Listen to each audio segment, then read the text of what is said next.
Hello and welcome to this mini podcast episode of Love Your Library. Thanks once again to BorrowBox, the library app that allows you to download ebooks and audiobooks for free. My name's Price McCarthy, and in this episode I'm going to be talking to Sharon Gosling about her brand new book, The House Beneath the Cliffs. It's the story of Anna, who on impulse buys a tiny cottage in a remote Scottish fishing village. It's about how she rediscovers her love of cooking and what she uncovers about herself and the community into which she's landed. In the interview, Sharon talks about what drew her to the magical village of Crovie, what differences she's noticed about writing for an adult rather than a young adult audience, and how her fictional meals have come to life thanks to foodie friends. The interview starts with Sharon reading from the first chapter of the book.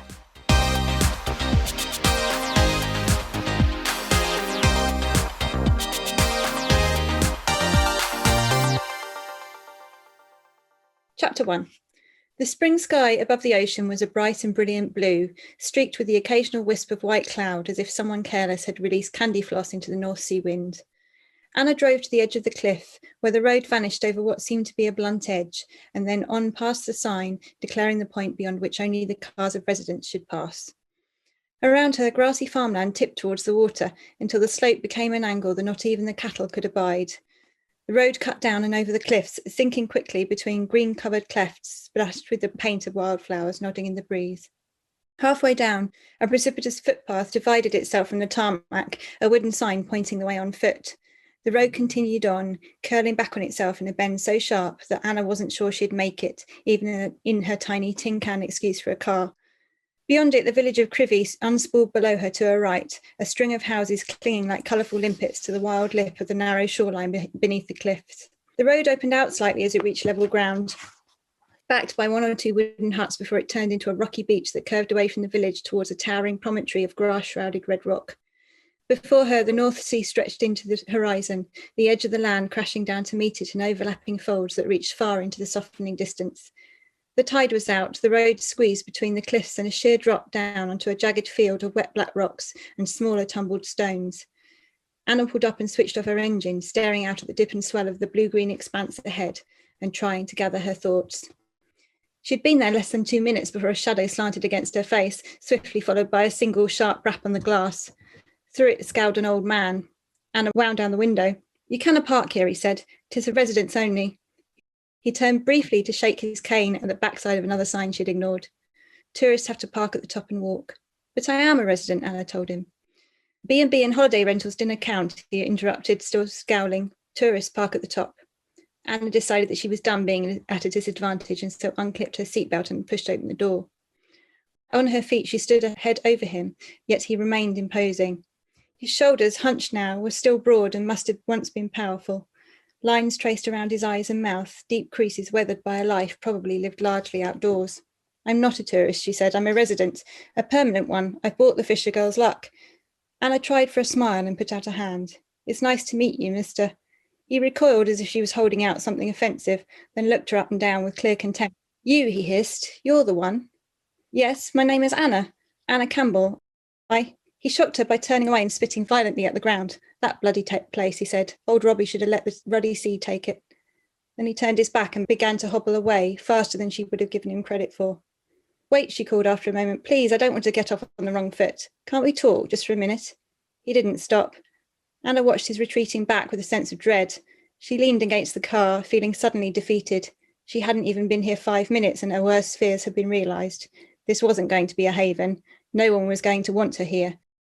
As we've just heard, the book opens with Anna arriving at the village of Crovie, which she soon learns the locals call Crovie. And she's there to, she hopes, start her new life.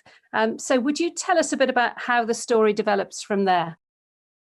So, yeah, Anna's finished a long relationship that she's been on for a long time. And her father's recently died and left her some money.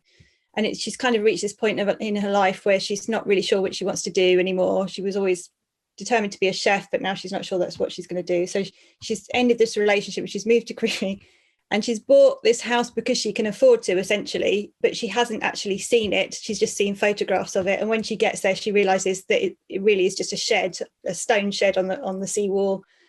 in this tiny village that doesn't even have a road going through it. And she thinks she's made a hideous mistake, and she's almost immediately decides to leave again, and she's just going to rent it out. But then she meets some of her neighbours, and slowly they kind of bring her out of herself, and she decides to stay a little bit more, and then she decides to stay for the summer. And really through the community that's in the village and the friends that she makes there, she becomes more of herself again, and she starts cooking again and starts a lunch club on her little bench by the sea. And it's really about how she kind of finds herself again, and then unexpected things happen. But the village itself is in quite a precarious place because it is literally under a cliff by the sea. So it's also about how difficult it is to live in a place like that, the people around you that you need to rely on, and how important community is really, which is something she discovers and that she hasn't had because she's been in this relationship that's been quite isolating for a while. Slowly she meets people, and it's really about her finding her place in life again, I think. Anna is the central figure in the book, but I'd say that the other main character is the village of Crovie itself. And I love a story with a strong sense of place, and this really has it by the bucket load. And I've never heard of Crovie before, but I was delighted to find out that it really does exist. And I was immediately kind of tracking it down on Google and wondering if I could make it there for my next holiday. So can you tell us a bit about how you came to hear about the place and why you decided to set it there? Yeah, I'd had the idea for the story before I even actually discovered Crovie. About 12 years ago now, my then boyfriend, he's now my husband, and I went on holiday up to Scotland, and we visited Pennon, which is another village along the coast. And and I saw this little shed that I thought, I have quite a penchant for the idea of living in very small places. We've got a very small cottage here in quite a remote place, and I'm fascinated by how people make that work. And I saw this place, I was like, oh, I could live there. And then I realised that someone was living there. I was like, well, how does that work? How do you make it work? How do you find yourself living somewhere like that? And how do you, in practical terms, how do you make it work? And that story percolated in my head for a long time. I was writing children's fiction at the time, and non-fiction books. But that story stayed with me, and my agent kept saying, you've got to write this story. I really like it. I told her about the plot, and she's like, please write it, please write it. Anyway, years later, we went on holiday to the same area again, but we were a different part of the coast. And it was when I was trying to get a first draft of this book out, and I came across Crovie, which is just fascinating. And we were there in a very high spring tide. And by the time we walked down and walked back again, we were both completely soaked. I was like, this is amazing. How do people live here? It's fantastic. And then you can see Gamry, you can see Gardenstown across the route. And I already knew that I wanted the lifeboat to be involved in the whole idea of connected to communities. And it just all fell into place really then. So I didn't know Crovie when I started writing this, but now we've been back several times, and I just love it. It's just such a wonderful place. It's such an extraordinary place to live, and a beautiful place to visit. I definitely encourage people to go there on holiday because it's great. But just as in the book, it has some tough times, the real place has had tough times as well. Absolutely. Ironically, it was the same year that I was there that they had huge storms on that coast, and the road was shut for almost a year when they were trying to shore it up. So the only way in and out was by boat or on foot, which is pretty extraordinary to think about, really. As I say in my author's note, it's kind of a testament to the tenacity of the families that live there, how much they love the village and were determined to stay there despite the fact that getting to and from the village was made so much harder. Food and cooking, as you've mentioned, they also play a really central role within the book. Yeah, my mouth was watering quite a lot of the time when you were discussing the lunch club. Anna's a professional chef, and she brings her cooking to this remote coast. So how did you go about getting this side of the story authentic? Well, I've worked in kitchens a lot. I do a lot of baking. In fact, before COVID, I was a baker at a friend's cafe. I do a lot of sweet baking myself, but I also have chef friends. So I'm a bit of a foodie. I love cooking, particularly when you visit somewhere like Crovie. It's great to try local produce if you can. And I'm always interested in that. So it's really incorporating that and then researching what was available in the area. Actually, some of my chef friends, bless them, have come up with the recipes to go with some of the ideas that I came up with, which I'm really excited about. One of my chef friends has literally just messaged me saying, I've got photographs now of what I've done to go with your recipes. So that's a big passion of mine as well. So it was a lot of fun coming up with what would she cook? She's there at that time of year. What would she cook? What could she harvest herself? There's one part of the book is she finds a recipe book from her predecessor who lived at the house. And so she makes some of the recipes out of that. And so, what can you pick on the cliff tops. And so, yeah, that was a lot of fun, actually. I really enjoyed that side of it. I'm looking forward to sharing some of the recipes. I'm going to have a blog and share a few of the recipes that come out of the book as well, which would be good, I think. That would be great. I love the idea that we could have Anna's cookbook coming out of the door. Now, I'm glad to say the story does provide Anna with her fair share of love interest, but I'd also say it doesn't ever feel like her life's purpose is centered around the man or men in her life. Was that something that you were keen to convey? She's that bit older maybe for a character in this kind of book. She's approaching 40, and yeah, I wanted her to still be interested in a career. Yes, she'd like to have a family if she can, or, you know, she'd like to find love, but that I didn't want that to be her main driving force. I think it's really important to show women, particularly possibly of that age, a little bit younger than me now, that it's not all about just looking for a man to settle down with. There tends to be a drive towards youth is the important thing, and kind of by the time you're 40 you're supposed to be settled and you know everything, and you've done everything that you were going to do and you're settling down. And I don't think, certainly from my point of view, that's not true. So that's definitely what I wanted for Anna as well. She's still pushing herself, she's still finding new aspects of herself that she doesn't know, that are beyond just love interest. Now, there's much in the book about the legacy of the past and the way that Anna uses that to find a way forward for the future, both for herself and for the village. I'm thinking particularly, you mentioned it already, about the way she uses her predecessor's cookery book to then inform her own cooking. So is that a theme that you wanted to explore, the way that the future can build on the past in that way? Definitely, yeah, especially in a place like Crovie, where the reason it exists there is so much the connection to the past. You know, it's there because it was a fishing village, and even though that industry is largely gone now, certainly that's the reason it was there.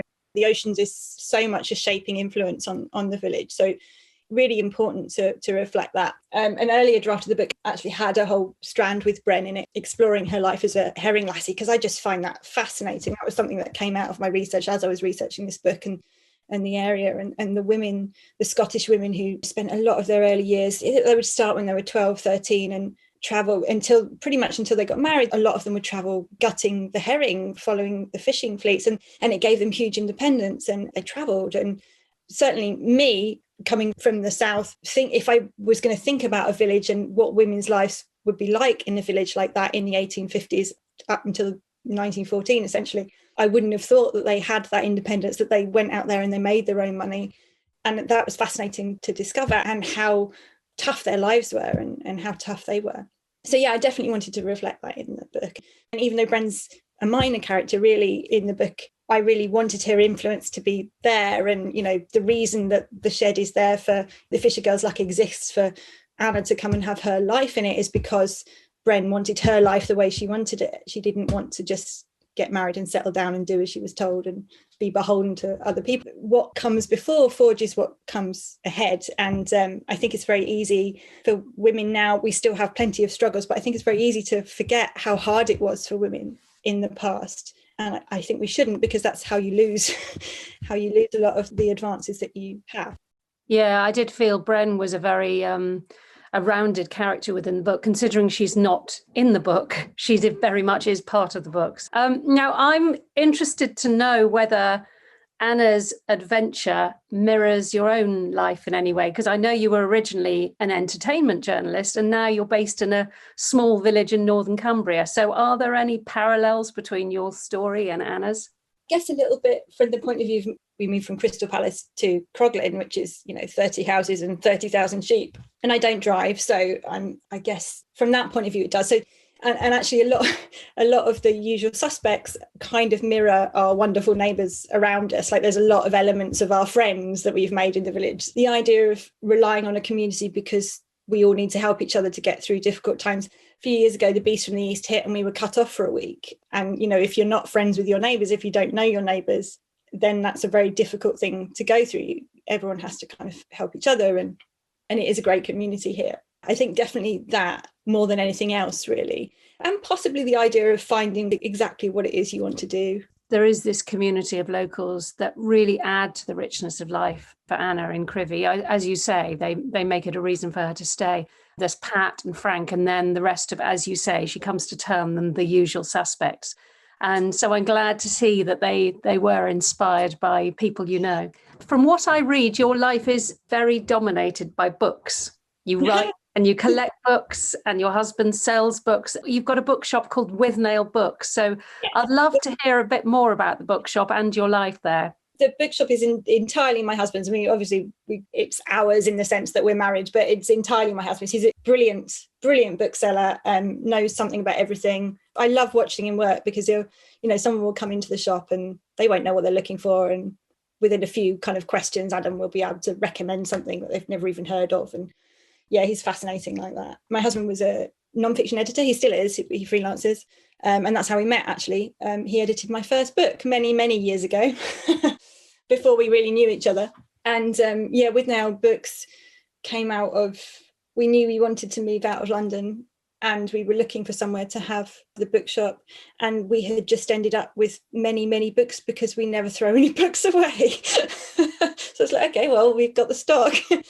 And yeah, we have a very small house here, which is absolutely full of books. We need an extension, which we could probably build out of books, to be honest. I noticed on the website it says we opened a bookshop by mistake, which I really enjoyed that reference. Am I right in thinking that you do kind of limited edition print runs with these beautiful lino prints in them as well? Yeah, since I've been here, actually, I've started doing lino cuts. So it's really nice. It's a lovely project that Adam and I have together, where he'll come up, he'll find some amazing niche that no one's realised exists, and he'll produce the text and get one of my friends to design it, and then he'll ask me to do a lino cut to go with it. I've got 3 that I need to do, actually. We need to get those done. And that's lovely, actually, being able to work together like that is really lovely to produce something. And Adam's so meticulous, just makes beautiful things, and it's nice to be a part of that. It's nice to have a joint project like that. I can really recommend Sharon's Twitter feed if you want to escape to a world of books, cakes, allotments and lino cuts. Now, while The House Beneath the Cliffs is your first adult novel, you've written quite a few YA and children's books before. And in fact, one of your YA books, Fur, was shortlisted for the Hampshire Book Awards a year or so back. So what made you make the move into writing for a different audience? It sounds like your publisher was one of the people that encouraged you to do that. Yeah, my agent, Ella. Yeah, I think I'd always intended to write adult fiction. I tend to be an author that just writes whatever comes along. And yeah, this idea has been around for a long time. I think weirdly, I felt like I didn't have the emotional maturity to write for adults, which is ridiculous because it's not like, writing for children is just there's as much depth in writing for children. I just didn't feel like I had the confidence to do that. It took me quite a long time to convince myself. I hadn't ever thought of myself as a children's author. I'd kind of just thought of myself as an author, but I happened to be writing children's books because I've written adult short stories quite a lot. It was just getting that long draft out. So do you think you'll keep writing for both audiences? I think so. I'm just about to deliver my next children's book, and then I need to go back to the second draft of the next adult book because there's another Simon & Schuster book coming. I'm hoping to keep going on both because I love writing for children. Can you give us a sneak idea into what your next adult book is about? Crovie does actually feature in it. So it's not a sequel, but it's kind of adjacent. It's in the same universe, should we say, going back to my geek roots there. So yeah, it's another story about community, really, because I think that's a big part of what drives me, and it features a lot of books. And finally, it would be good to know if libraries have played a role in your love of books at all. No, huge roles. I come from quite a poor family. We didn't have any money to buy books. We didn't have a television. We were so poor we didn't have a TV when I was a kid. But what we did have was 3 libraries within walking distance when I was growing up. And I just read my way through everything I could get my hands on. And yeah, Mum and Dad were forever taking me and my brother to the library. Without libraries, I wouldn't be an author. I think books are my life. And that was because I had somewhere to go that I could read whatever books I wanted without having to buy them, and because that wouldn't have been possible. So libraries are hugely important.